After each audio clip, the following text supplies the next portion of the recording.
Are already dealing with the hacking, the coughing, runny noses. It's that time of year, of course. But today we have some tips to help you survive the sneezing and the wheezing. Holistic health practitioner and nutritionist Maria Viall is here to help us get stocked up on what we need to survive cold and flu season. It's here. It sure is. It sure is. And it's something that I think a lot of people, whether you have kids or you don't, or it doesn't matter age-wise, you are susceptible to getting cold or flu, a head cold of some sort right now. Let's just address the neti pot thing first of all. You know what it is, right? Where you drain your sinuses with salt water. And it would be something I would talk about on here, but I think people would be like, she's crazy. But it does help. It absolutely does. It is a little... You're a fan of it though, right? Yeah, of course. Do you want to see Molly do it live?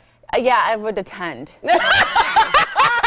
I would attend. Campaign begins. I would support. I'd like help hold the neti pot. Yeah, I'm like true believer. I had sinus infections at least one or two a year my entire adult life. Once I started doing this, I'd say in the last 2 years. Anyway, I haven't had a sinus infection since. Zero. Absolutely. Yeah, it cleans the nasal passages. Yeah, and it's a holistic approach. It's a holistic. All right, sure. Let's get through some of these kind of quickly because I want to make sure we hit everything. Vitamin D. Okay, what is your vitamin D3 specifically?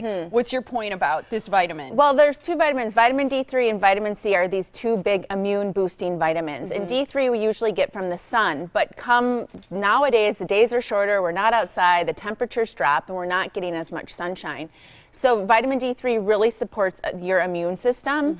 And so you can get it from food sources like free-range eggs and actually shiitake mushrooms. Some people find it best to supplement with it, which is totally safe. You just want to make sure it's vitamin D3. Yeah. It's different than the vitamin D that's in your milk. Absolutely. That's usually vitamin D2, and that's more of a synthetic form, so you want to make sure it's a vitamin D3. And then vitamin C, you know, we think about oranges and orange juice, which I'm going to ask people to kind of broaden their horizons here. Okay. Those are actually more mucus forming and full of sugar, so they can sometimes make your situation worse. So when you're looking for some C, look to the B's. So you got the broccoli, berries, bok choy. Those are really high in vitamin C. I love that. When you're looking for the C, look to the B. And do you suggest a certain amount? So let's say you want your daily intake of vitamin C. Do you need to eat all this? Well, yeah, and maybe a little bit more. If you're just for prevention, I mean, if you can get to like 500 milligrams a day, and again, there's a lot of vitamin C and things. Again, a safe supplement for people to supplement with. So 500 milligrams. How many milligrams are do you think in this cup of berries? Like roughly. I mean, I would say probably close to like 100 milligrams. Okay. So but this is something you can easily get, and you can supplement with. And I do have more information on that on my website about that. But vitamin C, try to get that. If you're feeling like you're coming down with something, really load up on it. Yeah, because I've heard once you are sick, the vitamin C doesn't necessarily help as much. Well, it can still help, but you almost need to take more because your body will use up what it needs and it will flush the rest of it out. Gotcha.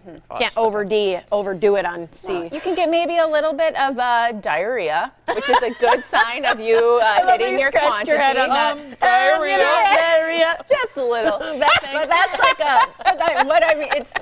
But you're pretty safe up to that's like 5,000 milligrams. So I get the biggest kick out of you. What's up with ginger and honey? Ginger, honey, and turmeric. So turmeric and ginger. Which one's not turmeric? there yet, Molly. Okay. Which one's turmeric here? Turmeric is the orange one. So this is what it looks like in its root form. People are used to seeing it in the dry form in the cook. Yeah. For cooking, but these two are really great anti-inflammatories. Ginger's a nice antimicrobial. So a nice cold flu tonic, you just take raw honey. I love Callus honey. They're local, so they have a lot of the immune. This is the raw here? That's the raw honey. And so it's not gooey, it's watery. You add lemon and grated ginger in there. And so you can take, when you're feeling like you're getting a sore throat or a cold, take a tablespoon of it. Okay. Or you can add it into hot water and make a tea out of it as well. So really soothing to the throat. Kids can take this. It's super safe. So it's something that helps when you're starting to feel like you're coming down with something. Okay. This is already mixed it up, correct? Right? Okay. Yes. Yeah. Moving on to this, does this have something to do with apple cider vinegar? Yes. Which I wish, by the way, wasn't good for us because I hate drinking it. Yeah, it tastes like dirty feet. We're taking a little sample. This is fire cider. Okay. So I don't know if that tastes like Dave, but you know what dirty feet smells like. And that's what you can imagine. It doesn't smell great. So fire cider is full of antimicrobials. You can buy this at certain health food stores, but so much easier to make. What is it? Oh, you know what this smells like? Just take It smells like the stuff you dye your Easter eggs in. Well, that's vinegar. That's vinegar. I'd rather be sick. Oh, I'm just kidding. you're terrible. No, but this is a great home remedy. So it's garlic, onion, ginger, hot pepper, black pepper, That is horrible. turmeric, honey, and apple cider vinegar.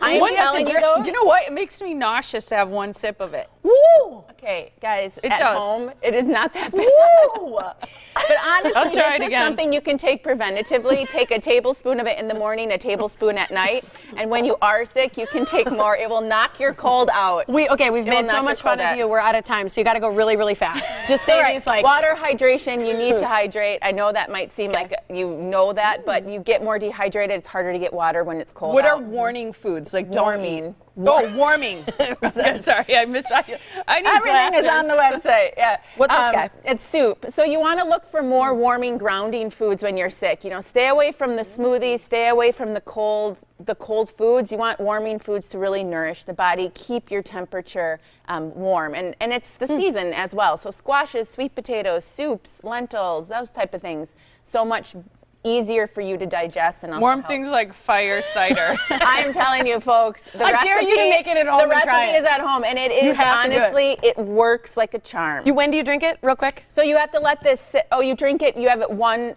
tablespoon in the morning, 1 tablespoon at night for prevention. There you go. Or when you're sick, you can maybe have 3 tablespoons a day. Dare ya. MariaViall.com. This is hot. Okay, good stuff though. Thank you, Maria. Really good information. Diarrhea.